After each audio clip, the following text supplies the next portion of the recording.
Oh boy, we're talking about one of my favorite ones tonight. What would that be? Stick around and find out.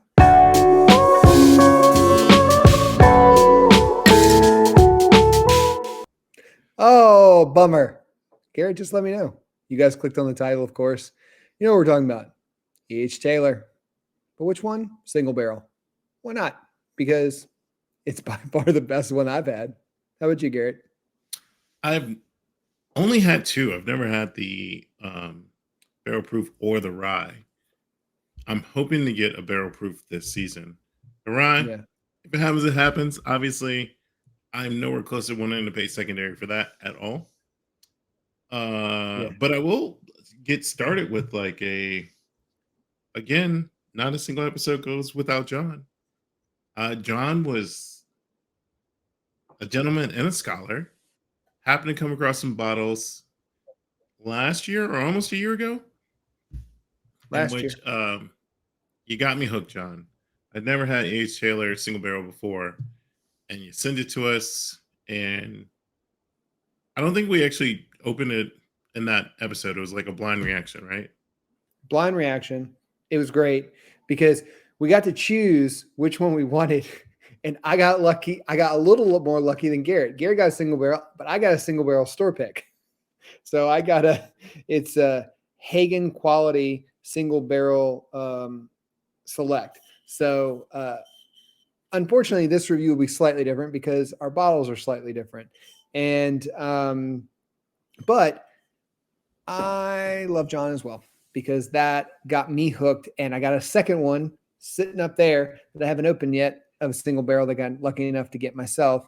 So if I could, I would just buy the single barrels because I love them so much. I love them more than the small batch. Small batch is great. Love the fact that they're both 100 proof. Which I found really interesting when we did our bourbon journey, just learning about bourbon, was the Bottle and Bond Act of 1897. He was the one who spearheaded it. And so there's so much rich history with E.H. Taylor. And so I love the fact that the bottle's this good because it just is. Yeah, Colonel E.H. Taylor or Edmund Hayes Taylor Jr. Junior, got to throw that junior in there. As it's on every bottle, I think definitely pioneered the way to bourbon we know today. Without the Bottle and Bond Act and Yeah. his involvement in it, it's very well possible we still couldn't trust whiskey today. Yeah. And even though we see a resurgence of rectifiers and finished whiskeys, it's all done within a spectrum of like what's allowed. It isn't Mm-hmm. a lot of self remedies of how to get this to look darker Yeah. or sweeter or not cause you to go blind. So we do have a lot to thank for him. And obviously now the highly coveted OFC, which maybe you can find for $5,000 or so, would be the last bit of his juice that we know of. That's true. Anyway, let's get into this nose. I am in the same ballpark as Travis, although I was shocked because I finished that bottle. And the bottle we're drinking tonight, that I'm drinking tonight, is not something I got at retail, and I don't care. It costs what it costs in the moment that I had no control. You know what? That's fine. I don't care. I only have a little bit more of this left, like just a touch, and I don't want to finish it. I'm tempted to open the other one, and just because this one's so special, but I don't know. We'll see. Let's get into Okay. this. So I'm getting the tobacco, Yeah. dry fruit. Yeah. I get apricot. There's also like a Buffalo Trace cherry note that I think is pretty much common to most Buffalo Trace products.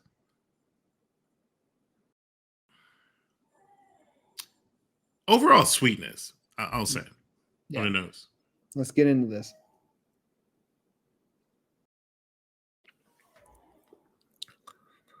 Oh, Lordy, it just tastes amazing. Yeah, this tastes like a cordial chocolate cherry, whatever those things are called.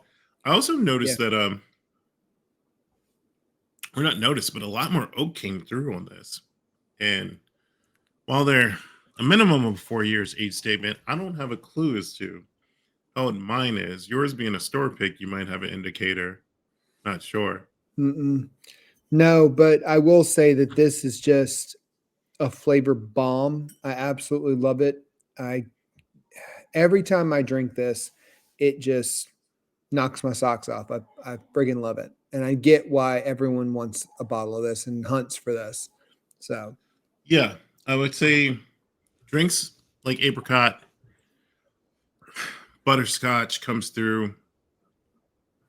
mhm. Very Definitely sweet. get the There's definitely, yeah, very sweet. I get the cherry as well that you were saying earlier. and then on the end, the tobacco definitely shines through as Mhm.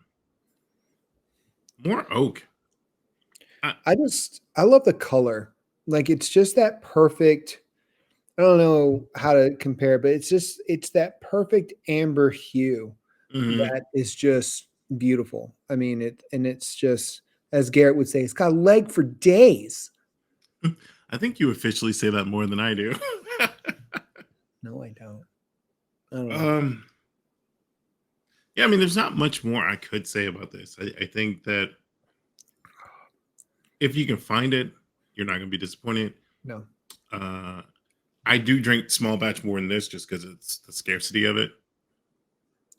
I agree. I'm the same way. But I would have to say out of the Buffalo Trace lineup, this is up there in my top. So this Eagle Rare and some of the ones, and that's just on ones that are a little bit easier to find than say the BTAC lineup. But it's up there. It's phenomenal juice. Garrett, take us home. Doesn't matter if you like it neat on the rocks, turn to Coke. Whiskey happens. Cheers, guys. Cheers.